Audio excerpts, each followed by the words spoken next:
Hello and welcome to my physics project. My name is Sara and I am an 11th grader. So today I will be creating a hydraulic powered robotic arm made out of cardboard. The general structure is going to be made out of cardboard and some syringes which will control the arm later on. Now before we get started, let me just brief you in a bit of background information of how I decided to work on this project for my physics project. So I have always been interested in... Whoa, hold it right there. I'll do the explaining and you should get the materials ready. Well, fair enough.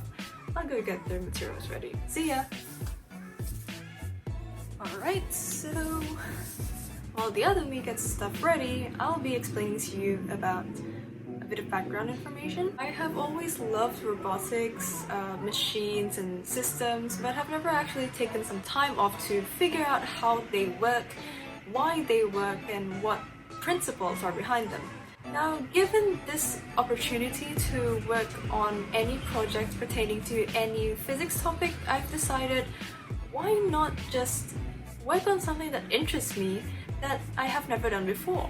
After that, I just sort of searched in Google throughout the internet to find out what projects are doable in the midst of this pandemic where it's basically hard to get supplies, materials, tools, and I just stumbled across this robotic arm project. Therefore, I have finally decided to work on this project. Now, let's just get into it. I'm pretty sure the other me has already prepared the tools and materials, so let's go! So here are the tools and materials I have used for this project. A metal cutter, metal wire, infusion tubes, syringes, wooden sticks, wooden skewers, plastic cable ties, a ruler, a pencil, a marker, a cutter, a AA battery, a metal drill, a glue gun and some glue sticks, 4 different colors of coloring dyes, some water, and of course cardboard.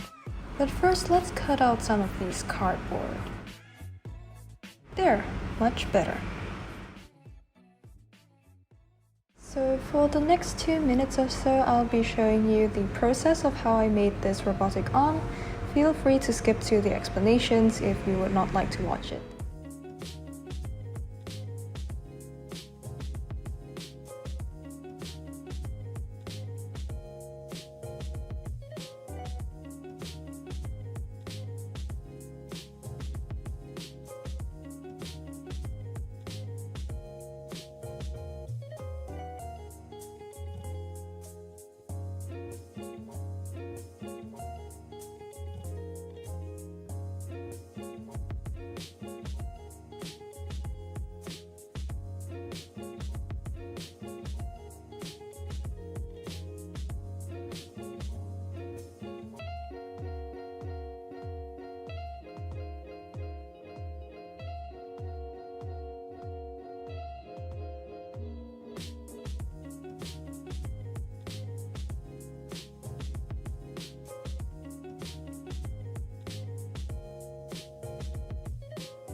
And we're done! Behold, the hydraulic-powered cardboard robotic arm. Now to demonstrate that this model actually works and to try it out myself, I will be presenting a short clip of me attempting to grab something using this new model I've created.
Now here comes the big question. How exactly do hydraulic systems work? How is it that I'm able to only use water to power this entire robotic arm here? Well, the answer to this lies in the concept of pressure in closed systems, as well as the properties of liquid as a state of matter. Well, not exactly pressure as in pressure equals the force over area, though there is quite a bit of reference to it. You see, in hydraulics, the fluid, in this case called water, is trapped in a closed system. It can only travel from the controller syringe into the tube, into the other syringe in the arm, and back to the controller syringe. The amount of fluid within the system only allows for the syringe to fill up to a certain level and is not too excessive such that the plunger bursts out of the barrel. By the way, take note that the diameters of both syringes on both ends are the same, which means that the distance traveled by the control plunger is going to be equal to the distance traveled by the plunger in the arm. Implementing this in a real-life scenario, we could see numerous machines in construction sites. Some of these machines, such as forklifts and cranes, make use of these hydraulics. By exerting certain pressure, construction workers are able to utilize these machinery in order to carry out what was meant to be heavy work, which could have taken tens of people to accomplish. But that's not the only thing that hydraulics could do. By changing up the diameters of the pistons, one could somewhat control the pressure of the output syringe. For instance, if the input syringe has a smaller diameter than the output syringe, then the output pressure would definitely be smaller, and vice versa. This is because pressure is equal to force over a unit of area, so if there's a larger area, then the pressure acting on that area would be less, as pressure is indirectly proportional to the area. And that brings this video to an end. Hopefully you understood the theory behind how hydraulics work, and hopefully this provides you a deeper insight into the concept of pressure and one of the properties of liquids. See you next time!